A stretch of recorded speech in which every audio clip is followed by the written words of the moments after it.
Hello and welcome to today's Make It Happen episode. It is a brand new year, and whether you're watching this live or to the playback, I honor you for giving me a few minutes of your day so that you can think about the goals and dreams that you have coming your way. Today we're going to talk about not just goals, but the habits that will help you get there, and I've got a few of my favorite things to share with you, so stay tuned for our entire episode.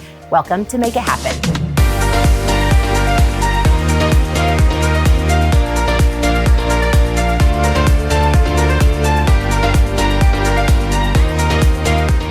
One of the things that I love about the new show and the new format is the Pick My Brain section. It's where you can send in a question that we can answer on the air. Today, I do not have a question for you, but a plea for you to send me your questions. Anything from personal development to marketing to everything in between. If you have a question and something that I can answer for you on the air that will help you move forward in life and business, you can do that by emailing me at michelle@speakmichelle.com. Put Pick My Brain in the subject line, and we will talk about your question on a future episode of Make It Happen. Stay tuned. Hello and welcome to Make It Happen. Today's conversation is all about setting goals and creating habits that actually bring those goals to fruition. If you're new to the show, the namesake of this show, Make It Happen, is also the title of my book, The Make It Happen Blueprint. And one of my very favorite conversations is all about how to set goals and create a vision for yourself so that you can move forward with confidence and also in the direction of your choice. As we talk about goals and habits today, I hope that you'll be thinking about ways that you can up-level your current goal-setting process. Now, I say this with a little asterisk, knowing that we've just gone through a really weird last couple of years. And I'll be honest, even my favorite Make It Happen tips have hit some significant challenges as we've dealt with the challenges that are going on in the world. And so today's conversation is going to shift a little bit differently because we're going to talk about how we readjust what we want to have happen in our lives to make sure that we're truly accomplishing the things that we want, and also giving ourselves space and permission to make changes when necessary. As a Make It Happen person, I love setting goals. In fact, I even love big, hairy, audacious goals that get me excited about the future and the things that I want to accomplish. But I also know that sometimes we can get lost in the big, and as we chunk down different goals, we might find greater success. So today I want to start with talking to you about a different way of goal setting that might help you not only accomplish the things that you want now, but set you up to succeed for the future. I just finished a fantastic book called Traction by Gino Workman. We will put the link in the show notes for you so that you can find it. It's really for businesses, but I have found the tips and tools that he suggested to match really well with the Make It Happen blueprint with some additional tweaks that I have found have been really influential for me. One of the things that they talk about is how to set a 10-year vision and then 12-month goals and then 3-month projects. In their book, they call them rocks. Rocks doesn't really resonate with me. And so I'm constantly reminded that whenever I read or learn about a principle and something doesn't quite fit, to just call it something else. If you hate the word goal, in fact, I have a very dear friend who, if I say goal, she treats it like a 4-letter word, covers her ears and goes la, la, la, la, la, la, la, la for a really long time. So if you have to call it something else, call it whatever it is. Any word that you find that just doesn't quite resonate with you, you're welcome to change it and find something that does excite and ignite you. But going back to this traction system, what I liked about what he talked about is when I think about my 10-year vision, it changes what I want to accomplish over the next 12 months. When I think about what I want in 10 years and the age that I will be and whether I'm closer to retirement or if I still have working years in me or if I want to be living in the same place or living in a different place, all of those visionary pieces are really important to help you decide if what you're doing over the next 12 months helps you get to that 10-year vision.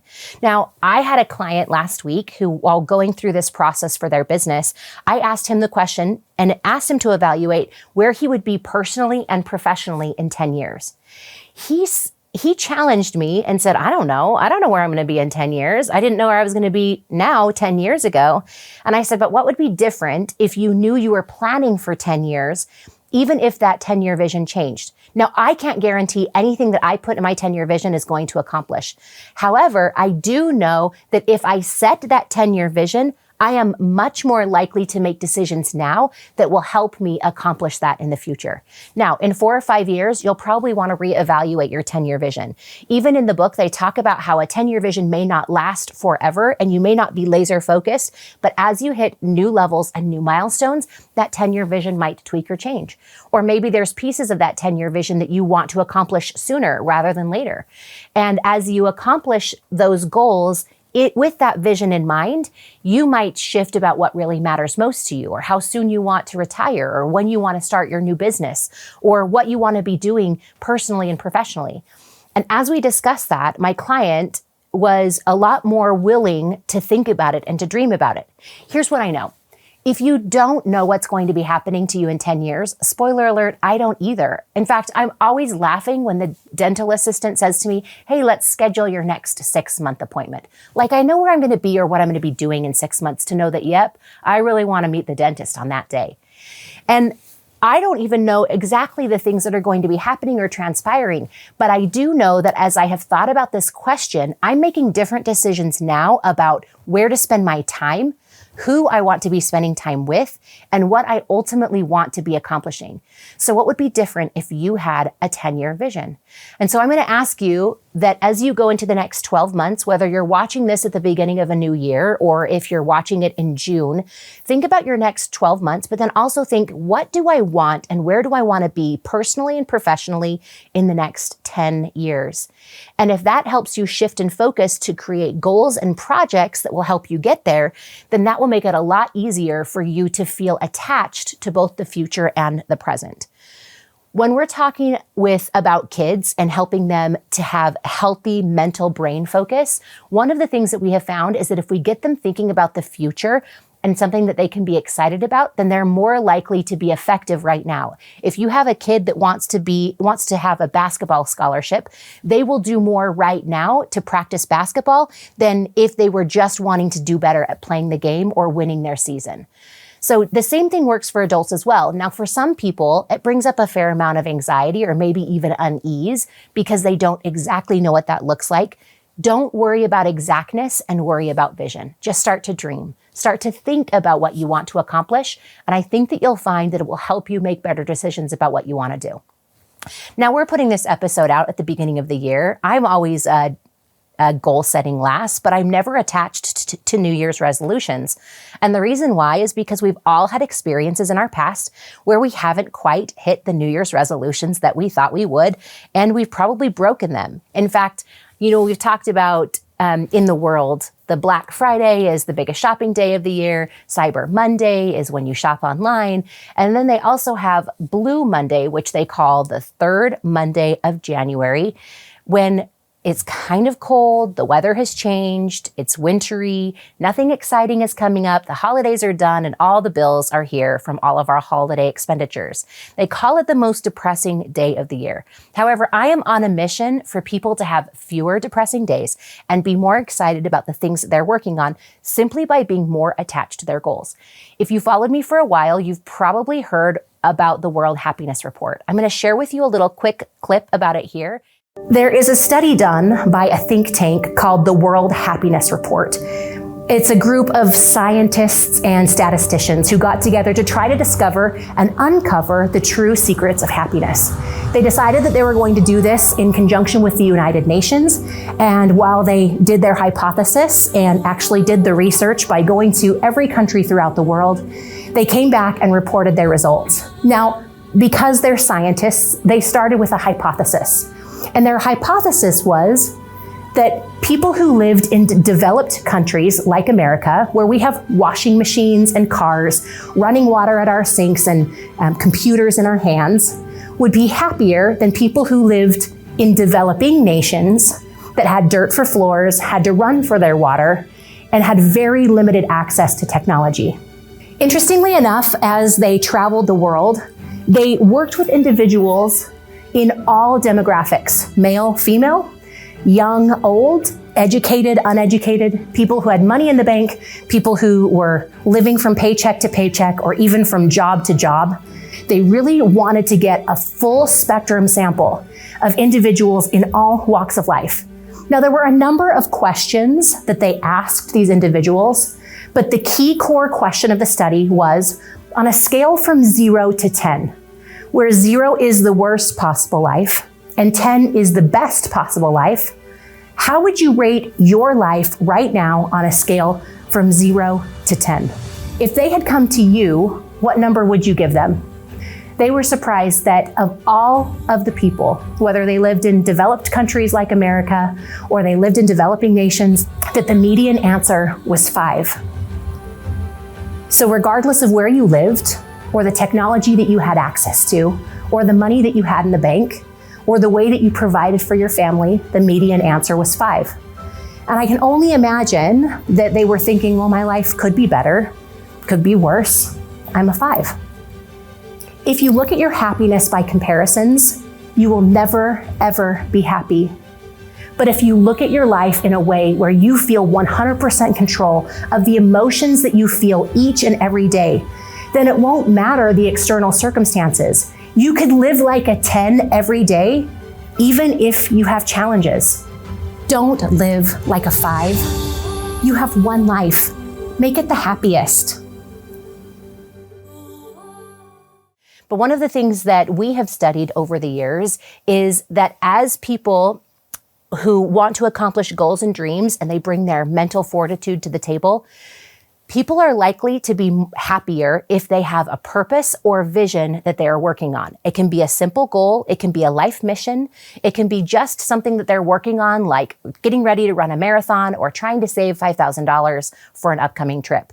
Simple things that bring purpose help give us motivation to get out of bed and accomplish the things that we really want to accomplish. So as we talk about goals today and even habits, I want you to be thinking about the things that will help move you forward, that will give you a sense of purpose, and that will help you feel like you're progressing. Now, this is one of those things where you have to insert a little context for our last couple of years. For many of us, and for many of my clients, I have noticed a perpetual holding of the breath, waiting for things to return to the way they once were, and also hoping that life will just become a little bit easier. I am not holding my breath any longer. I wish things were going to be like they once were, and I also don't feel like they have resolved themselves to be anything like normal.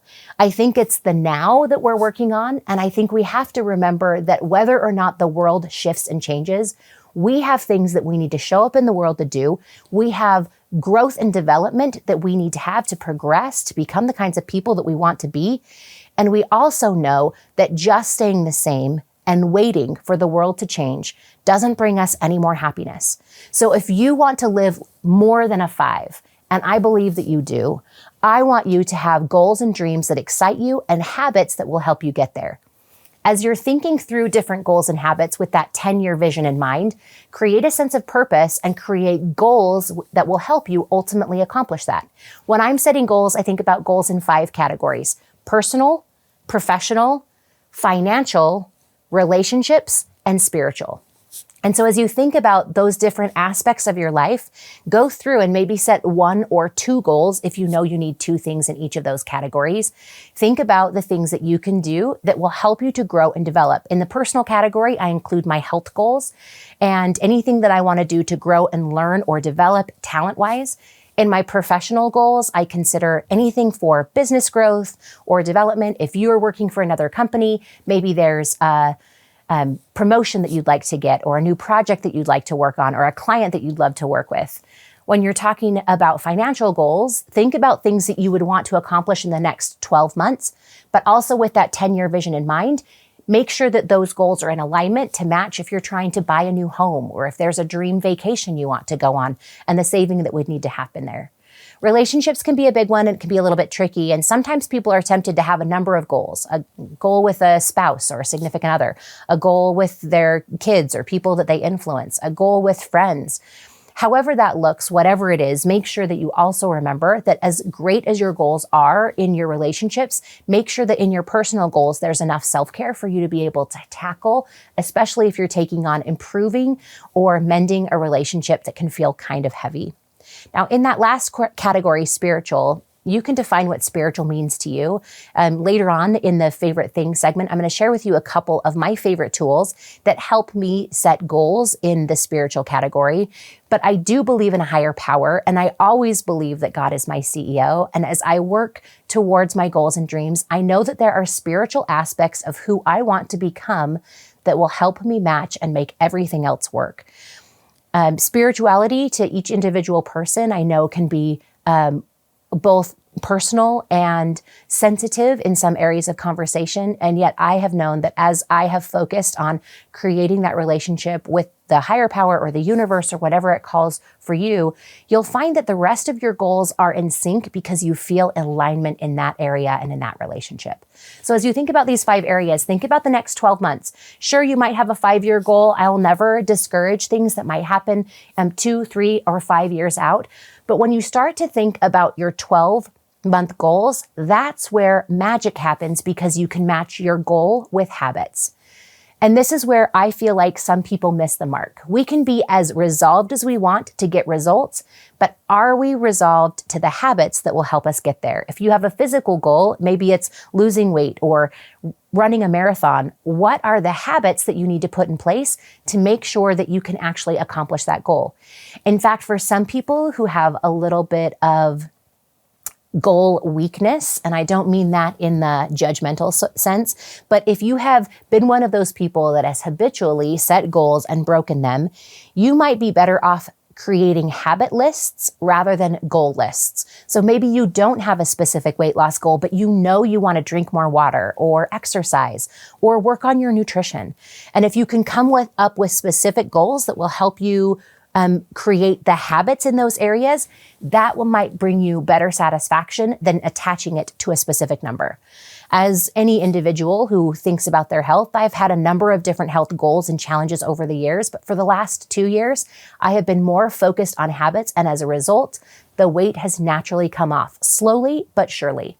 The habits have meant more to me than the actual numbers on the scale or whether or not my pants fit, though it is nice when my pants start to fall off and I get to buy a new pair.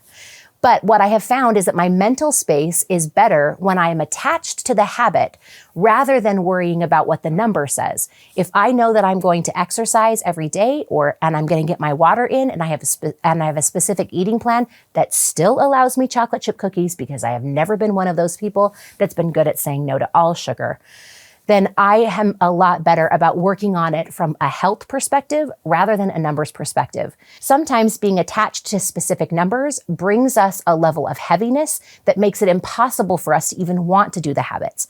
So focus less on the numbers and more on the habits, and you'll find in any of these areas greater success. Some people will wonder, well, if I'm trying to fix a relationship or I know I want to improve a really strong connection, what does that look like habit-wise? Well, consider time that you could spend with them, maybe opportunities in the 5 love languages to work on the ways that you communicate, talk, share, or even compliment the work that they're doing. Maybe they're a gift person, and coming up with a way to do gifts that doesn't break the bank could be a way to improve that relationship. Sometimes it's hard to know whether or not a relationship is improving, but sometimes the habits will get you closer and will let you know that you're doing your part. Now, when we talk about habits, it can be tempting to just create a checkbox and to check the list and be done. There should still be meaning behind the words that you do. Otherwise, you're just phoning it in and not getting it done for the reasons that you truly care about. When you're living a make it happen life, it's all about the intention behind your goals and your habits so that you know that you're accomplishing the things that you want, and also so that you feel a personal connection to what you want to be doing. I've shared before how much I love the George Doran format for creating goals. He uses the SMART formula: specific, measurable, attainable, realistic, and time sensitive. And while I love this platform, which is similar, that it's been shared through the Franklin Covey days over the years, I do feel like if you don't have a why for each of your goals, then it's really hard to stay connected to the habits or even the results. So sit and think about each of your goals in these areas and why do you want them? If you're accomplishing them just because you feel like you should, you'll never feel that sense of personal connection, and you'll always feel like you're a little bit behind. However, if you can infuse some purpose and meaning into what you're trying to accomplish, then you will feel a lot better about the progress rather than the results at the end as well. So make sure your goals are the ones that you truly want, not the ones that you feel like you should be doing or that you're feeling peer pressured to do because of other people. I've tried that before. It does not work. Make sure that you're doing the things that you know are right for you, your growth, and your development. And that's one reason why the 10-year vision can be really effective. If you know what you're working for long term, it can be a lot easier to tell someone else when they're thinking, hey, this goal would be really great for you. You could say, hey, that doesn't match my long-term vision. I'm going to focus in this area over here. And when you say that with resolve and confidence, they're less likely to peer pressure you into doing things that you don't want to do. Now, some good peer pressure from time to time can be good because it can bring you some accountability and connection with others. So I'm not saying you never do things just because other people do them. Just really check in and make sure you're doing it for the right reason. There have been goals that I have attempted to do and I have tried to do with even confidence and enjoyed doing in the end because I knew it was about the relationship. And I wanted to have that connection with those individuals. So goals for the right reasons in the right places will not only help you feel like you're working towards the things that you truly care about, but will give you the results that you desire. Now, we've talked about creating a 10-year vision and 12-month goals. We've also talked about creating habits that will support those goals. But as part of this process, I always recommend you looking at the next 3 months. What would you like to have happen over the next 3 months that would bring you the results that you want, that would get you closer to your goal? Sometimes when I'm looking at big goals for the year, like let's take business, for example, if I'm working on a specific dollar amount, I will then look at and say, what do I want to sell over the next 3 months that will get me that much closer? With the big vision in place and the 12-month goal keeping me focused, that 3-month little objective or project goal will get me acting and moving forward. I believe that success equals vision plus action. And so your 3-month opportunities or projects will give you the steps that you need to move forward and to create action on your goals. And they will also give you a great evaluation point. I love using what worked, what didn't work, what needs to change at the end of every quarter as I evaluate my goals and decide what I'm doing in the next quarter to move forward. You can do the same or use questions on your own that will help you to create the kind of evaluation that will make you more effective as you move forward. And sometimes you find that maybe your goal needs to be changed a little. Maybe the specific outcomes need to be a little bit different. That quarterly check-in will be effective to help you keep the steps moving for 12 months with that 10-year vision in mind. Now, whether you are setting goals or not, or just thinking about different things, wherever you are in your life creating visions or goals, maybe you already have a set of goals. Just sit down for a minute and evaluate based off of the things that we've talked about today, if you still feel like your goals are in alignment about who you are right now and who you're becoming over the next year and even 10 years. Just a little bit of evaluation can be really helpful. Now, if you are watching this at the beginning of the year, I'm going to share with you one other exercise that I really love that is very effective in helping me move forward.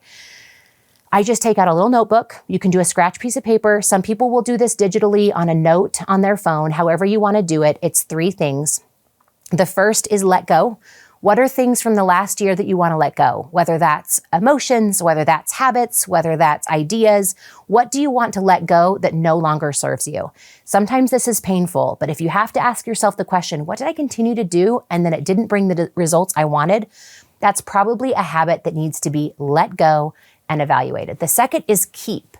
What do you want to keep? What were the habits that you did in 2020 and 2021 that will serve you over the next 12 months? Keep those, keep them going, and acknowledge them for the success that they did bring into your personal and professional life, and honor them by continuing them on, especially if they serve you. And then the last is make it happen. What do you want to make happen in the next 12 months? Now, you don't have to do big, long lists. I just do 5 in each area. 5 things I want to let go, 5 things I want to keep, and 5 things I want to make happen. And that can be a simple habit list that will help you get rid of old things that don't work, but yet you hang on to, and will also bring in some new ideas that you can focus your efforts on the things that really matter as you move forward. Above all, at the end of this conversation, sometimes people think, well, gosh, I don't really want 5 goals or 1 in each of those categories, or I'm not even sure, and I'm still evaluating what's happening to me over the next 10 years. Well, don't stop moving forward just because you're stuck on whether or not you've created the perfect vision. Whether you have a list of 5 goals or a list of 10 or 1, the best thing that you can do to move forward in your goals and dreams is to consider the next right thing. Now in 2020, the next right thing was actually my phrase, and it served me very well through a very turbulent year. And I actually kept it in 2021 as my phrase or mantra, something that would kick me started when I knew I was getting stuck on big projects. What is the next right thing? Now, that doesn't mean it always worked. And sure, there were times where I was procrastinating and the next right thing wasn't quite working because I was digging in and being determined and stubborn with whatever it was that I was hanging on to in my limiting belief department. That said, just thinking through the next right thing and focusing on one thing will move you forward faster than waiting for the perfect vision, the perfect 12-month goals, or the perfect 3-month projects. What's your next right thing? What's right for you? What one area do you feel like you could use a little bit of improvement on? What one habit could you put in place that would move you forward and more closer to the person that you're ready to be next? What's your next right thing? And I'd love for you to share. In the comments below, please share what your next right thing is. Maybe it's a goal, maybe it's a habit, maybe it's something that you're working on. I'd love to hear about it and cheer you on as you make it happen. Thank you for tuning in and watching today's episode. I hope that you will subscribe wherever you're listening or watching, if you're watching the actual video, and share with your friends this episode if you feel like they would love a little bit of tips and advice on setting themselves up for an incredible next 12 months. Make it happen. Okay, I'm excited for today's segment of favorite things. Sometimes it's tricky for me to come up with my favorites, but today it was not. Because we're talking about setting goals and new ideas for the next 12 months, I also wanted to share with you one of my favorite self-care tools. My friend Ashley loves puzzles, and I like doing puzzles with her. My mom loves puzzles, and I also like doing puzzles with her. But at the end of the day, puzzles are not the thing that make me calm, relaxed, and zen. All I can be thinking about is how many more pieces do I have to put together in order for this to be done? However, I do have a self-care thing that I love, and that is making cards and paper products. And one of my favorite companies is Stampin' Up. I was a Stampin' Up demonstrator about 15 years ago, and I used to buy and sell card parties and ABC books and all kinds of things. I kind of left it for a little while and started making cards a couple of years ago as a way to decompress and also connect with my kids and find something that they could do to sell to make money. And so I've reconnected with Stampin' Up, and also am now a member of their board of directors, which I absolutely love. But they have this great kit that I love called Paper Pumpkin. And it's a subscription service. It's a box that comes straight to you once a month. It's got fun seasonal projects. Everything that you need is in the box. And that's one thing that's good for me, because then if I have to go buy 25 things in order to accomplish just a really simple craft, that's tricky for me. So that's why I love Paper Pumpkin, because it sends you all the paper, the stamps that you need, the ink that you need, and really quick and simple instructions. And so I can just grab the box when it comes. I can create the projects and I can be done. The projects don't last forever. Sometimes I create too many projects, paper projects like scrapbooks that will go on and on. But I love that these are quick, simple, and easy. My kids can sit down and do them with me, whether it's creating a little tiny book or creating cards or something else. I'm loving Paper Pumpkin. Stampin' Up is sold through demonstrators. I have one that I just bought a few things with, so I will share Cheryl's information with you in the show notes if you're interested in exploring more about Paper Pumpkin, but you can find it online. Okay, now in today's episode, we also talked about about different areas of goals, and this is one of my favorite tools on spirituality when I'm wanting to stay connected to my higher power. But this card deck is called Hearing Heaven. My friend Ashley Miller put them together. You can find them at ashleymiller.com.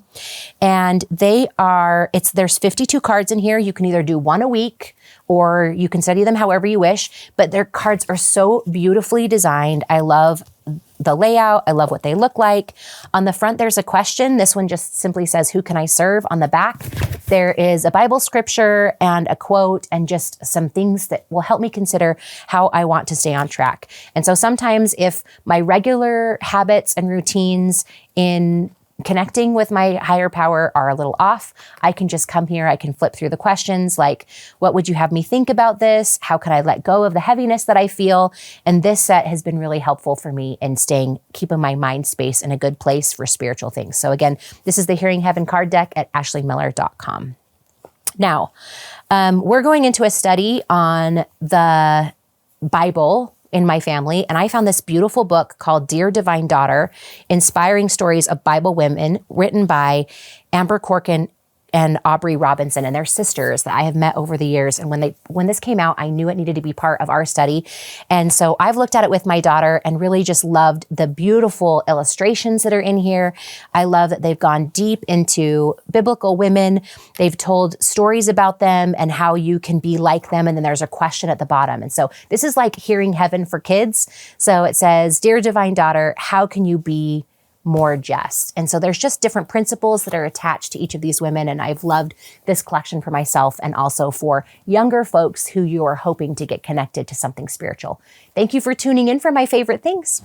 Thank you for tuning in to today's episode of Make It Happen. I am here cheering you on in your goals and your dreams.